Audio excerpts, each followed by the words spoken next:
Remember the big Maps-based feud between Google and Apple about a year ago? When Apple tried to replace Google Maps on the iPhone with its own app, and everybody made fun of its glitchy images, bad directions, and mislabeled locations? Well, despite that PR nightmare of a rollout, it turns out Apple has had the last laugh. A new report in The Guardian says Apple's Maps app has eclipsed Google Maps to become the go-to iOS map provider. According to data from market researcher Comscore, around 35 million iOS users accessed Apple's Maps at least once during September 2013.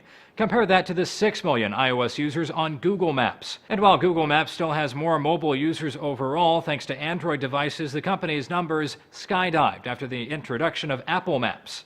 Apple Insider notes Google effectively lost 6 months of user growth to Apple Maps over the past year. So what's behind the Apple Maps comeback? According to Silicon Beat, Apple's home field advantage on iOS devices is a major factor in which app consumers use. When a user clicks on an address in an email or asks Siri for directions, the device will launch Apple Maps, no matter what other mapping applications you may have on it. That makes it much less convenient to use Google's mapping application or any other navigation app. And it looks like most users are happy to stick with the default program despite Apple's poor publicity.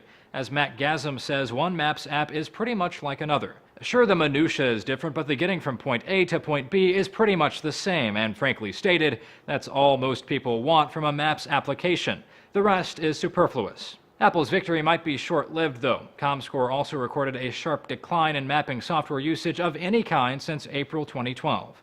For Newsy, I'm Zach Toombs.